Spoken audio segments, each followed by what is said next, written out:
salah satu wilayah bahasa Jawa ada di Indramayu, yaitu bahasa Jawa dialek Indramayu.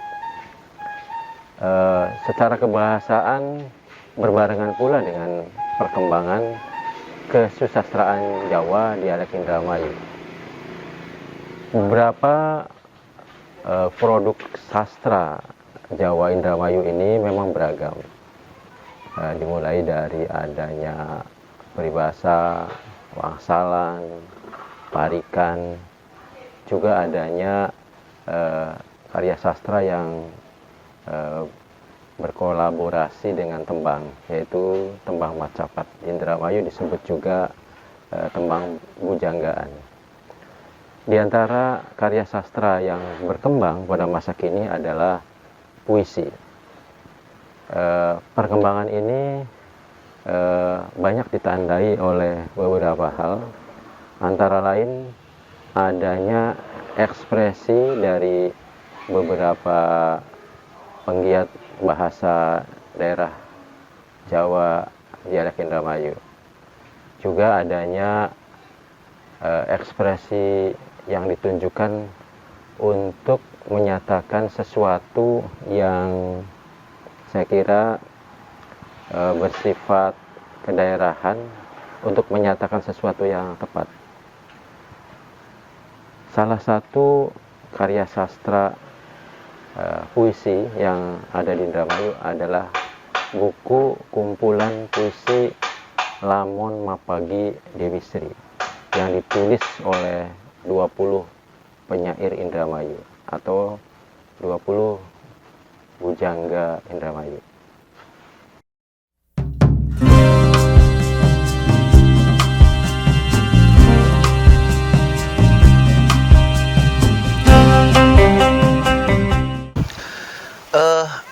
Ada sebuah adagium yang menarik, bahwa untuk melihat sebuah peradaban di wilayah itu, kita bisa menghitung seberapa banyak intelektual yang ada di wilayah itu.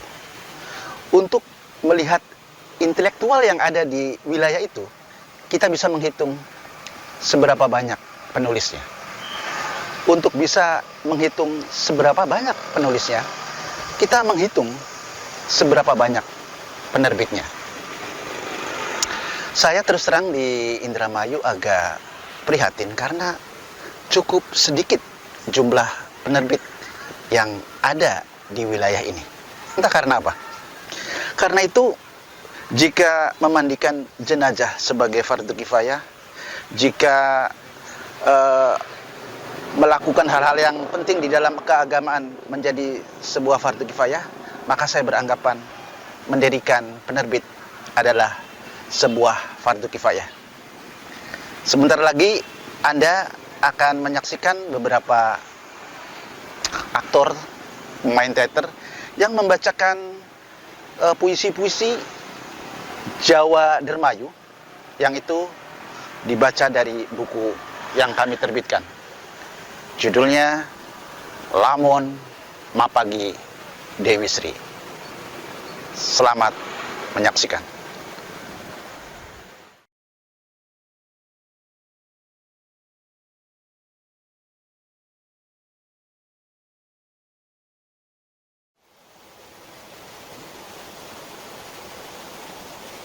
Supali Kasim.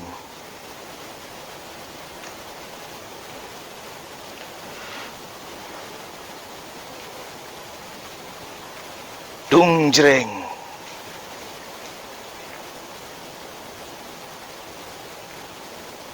Dungjreng. Jagat mangmang. Pasar kumandang. Wayang perang. Singlor balik ngalor. Sing kidul balik ngidul. Pahit leder, asin lekek, kecut merut, asrep jilep.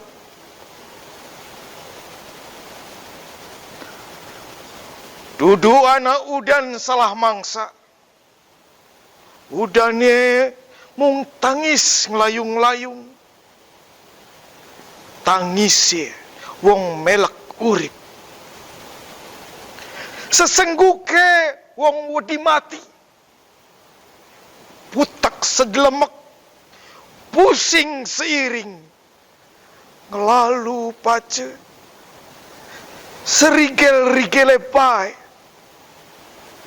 Dung jreng. Dung jreng. Jagat mang-mang pasar kumandang wayang perang. Sing wetan balik ngetan, sing kulon balik kulon.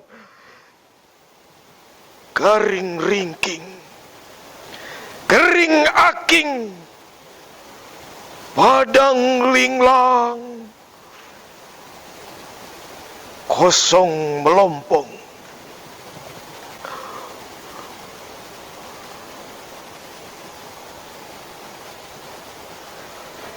Dudu keglupet oyot mingmang. Oyot demun gelibet dada. Semedot rasa nengati. Anyang-anyangan potret tiri. Kesandung. Rerata. Kegentus awang-awang. Pager doyong. Apa gebrage bae? Dung jreng. Dung jreng. Jagat mang-mang pasar kumandang. Wayang perang. Sing wetan balik ngalor. Sing kidul balik ngulon.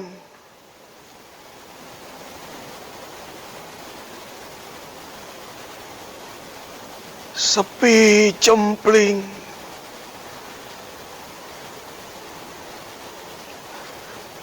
Telas kebes. Hajur kelumur. Burak santak.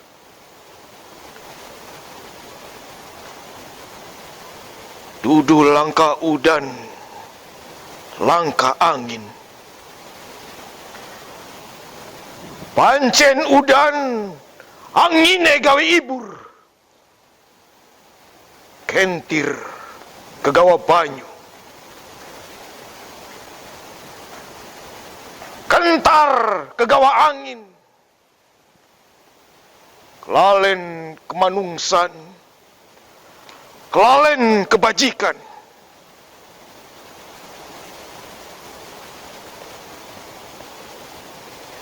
Kerikil kali. Apa waktu ne bae?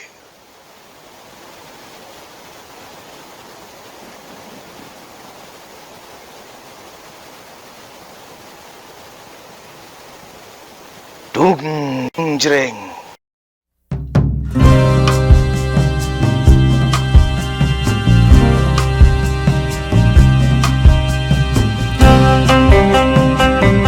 Puisi berjudul Dung Jreng karya Supali Kasim memaparkan tentang kondisi lingkungan, kondisi manusia yang ada pada lingkungan itu menghadapi suatu peristiwa yang benar-benar akan, sedang, dan kemudian telah terjadi.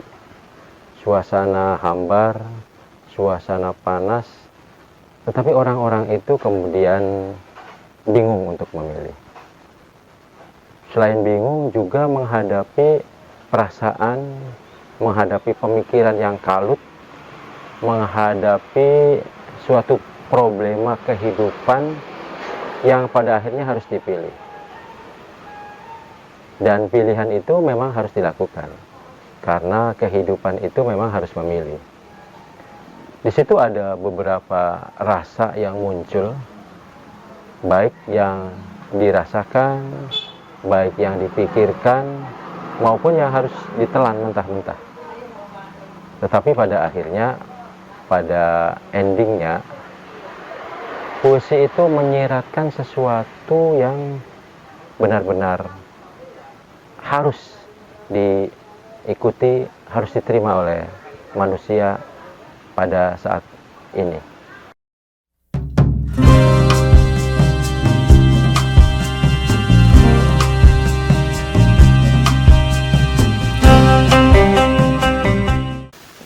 Ada puisi yang ditulis sebagai kejadian atau peristiwa yang nyata, yang merupakan fenomena yang ada di lingkungan sekitar dia bekerja.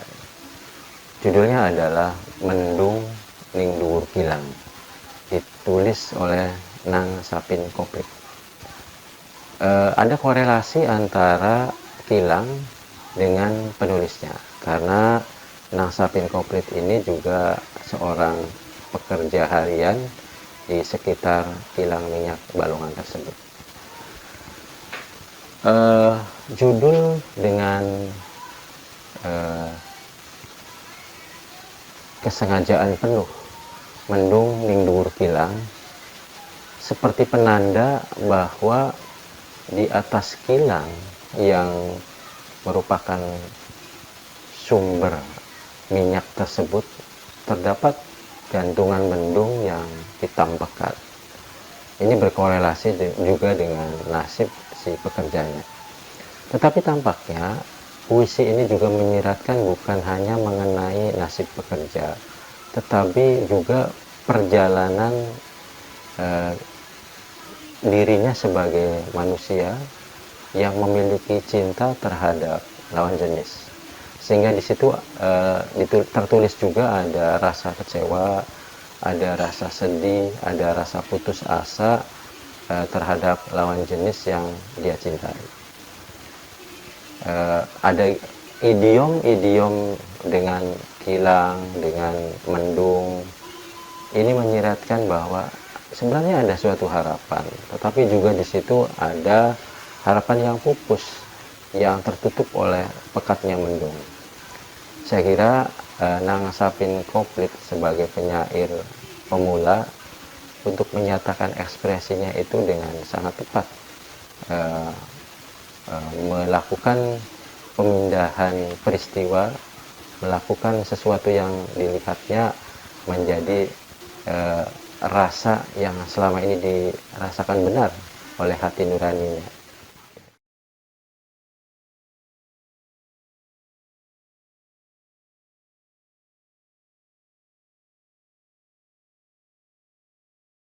Nang Sapin Koplit.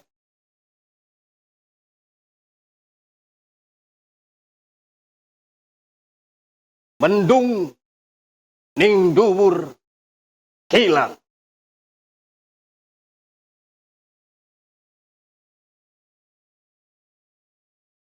Mega nyisik ireng katone. Lemek-lemek ning dhuwur kilang, kaya dene langit waya sore. Gawe adem jagate, meriang angine peteng jagate. Bango kuntul mudun ning rawa-rawa, gawe seneng mandeng jagat sore.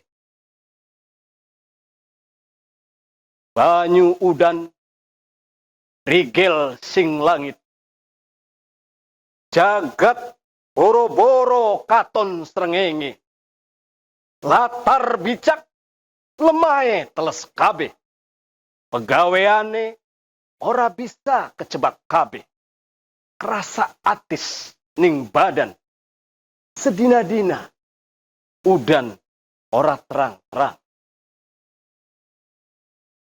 Lambi teles dikirap-kirap, ati ngenes demene ditinggal ning Arab.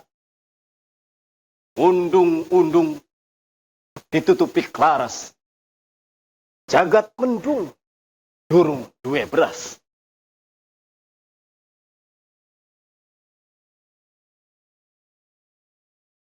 Mega nyisik ireng katone. Pokat wis kudune usum rendeng. Teka udan angin gawe geger menusa. Angin gede gawe rubuh tanduran. Pokat wis kudune alam ngelingaken menusa kang ora rumasa. Menusa kang ora ana daya kuasa. Sing eling kudu eling. Kembang melati ning gelungan. Ega mendung ning dhuwur kilang.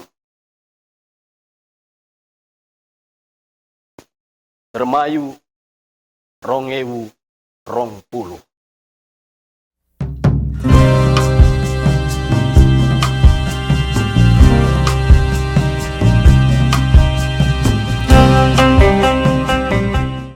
Puisi Suradira Jayang Ningrat Lebur Dening Pangastuti ditulis oleh Sulistyo merupakan gambaran dari adagium dalam khasanah kebudayaan Jawa yang selama ini sudah berkembang.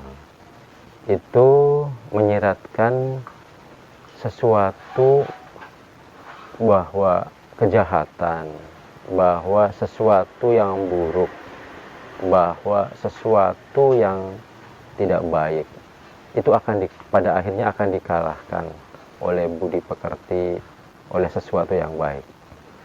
Pak Sulistyo menuliskan larik-lariknya dengan diksi-diksi yang mengkorelasikan dengan keadaan yang ada di sekelilingnya, yang ada di lingkungannya.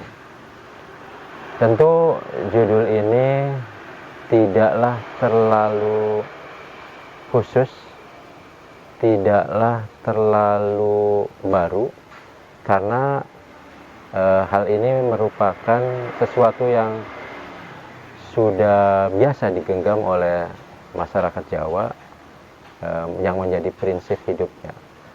Tetapi setidaknya ini mengingatkan kembali bahwa pada kehidupan modern sekarang ini pun harus ada sesuatu pengingat untuk menggenggam pedoman ini, bahwa sesuatu yang berupa keburukan, sesuatu yang berupa ketidakbaikan bisa dikalahkan oleh budi pekerti yang baik, oleh perilaku yang benar, dan seterusnya. Dengan diksi-diksi yang tepat, Sulistyo mampu menuliskan amanat puisi tersebut.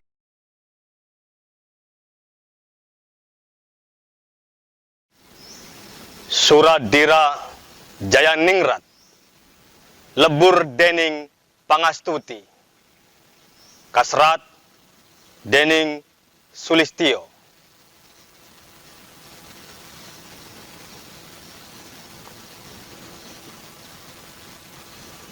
Kabeh beli pada eling ning Purwadaksina,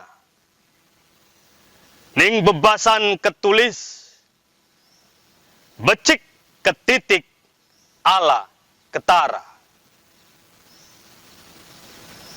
Sing ati-ati ning wicara, gunem sekecap dadi ngambra-ambra. Akeh wong pada kepleset ning ilate, sebab ngerasa lagi kuasa. Beli inget, ning dhuwur langit masih ana langit. Dongeng sing padang raupe rai tekane telat. Ucuk-ucuk tangi gawe jelalat, lan gawe sekarat.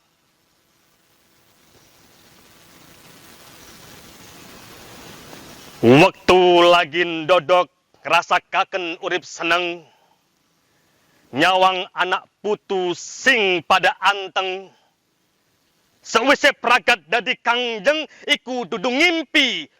Oleh undangan gawe kageting ati sebab beli kenyana-nyana tapi nyata.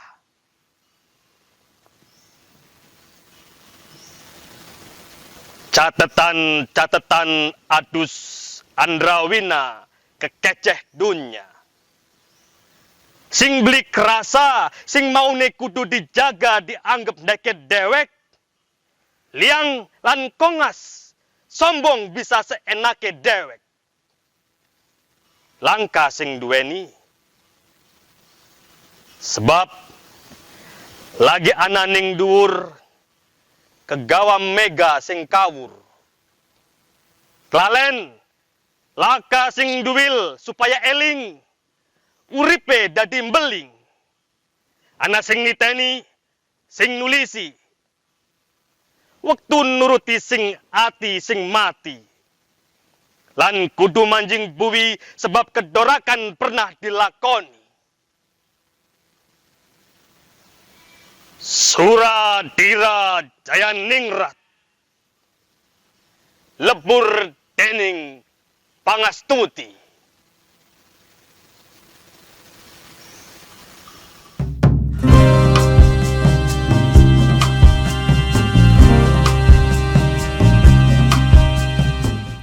Kawin Paksa itu judul puisi yang ditulis oleh Sri Sunarti. Judul itu sesuatu yang sebenarnya sesuatu yang biasa di Indramayu. Bahkan pernah mencuat tahun 80-an dalam lagu Taling Dangdut yang ditulis oleh Udin Jen dengan judul yang sama, yaitu Kawin Paksa. Itu merupakan fenomena yang ada di Indramayu, tetapi juga bukan hanya Indramayu saya kira. Di beberapa wilayah lain juga terdapat fenomena seperti itu. Bahkan pada roman di daerah Minangkabau juga tema-tema kawin paksa seperti itu pernah mencuat sejak era 1920-an. Sri Sunarti menuliskan kembali kawin paksa dalam puisi berbahasa Jawa dialek Indramayu ini untuk melengkapi puisi-puisi yang lainnya. Saya kira puisi kawin paksa ini merupakan realita yang pernah dialami mungkin oleh penulisnya atau juga mungkin oleh lingkungan yang ada di sekitarnya pada waktu dulu. Dan ini menjadi pengingat untuk menyatakan bahwa sesuatu yang bertentangan dengan hati nurani, sesuatu yang bertentangan dengan hak asasi manusia dicuatkan kembali. Puisi kawin paksa menjadi pengingat bagi kita semua.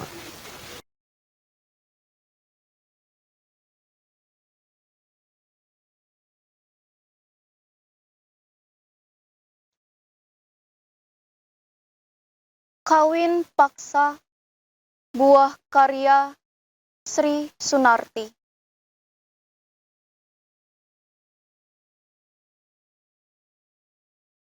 Masih pengen sekolah, namun karepe wong tua, kula arep dikawin paksa. Bari juragan wong batu belah. Ngenes ning sejeroning ati. Banyu mata brebes mili kelingan nasibe badan kaniaya separan-paran. Ngerasa ora duwe kuasa wedi dosa ngelawan wong tua.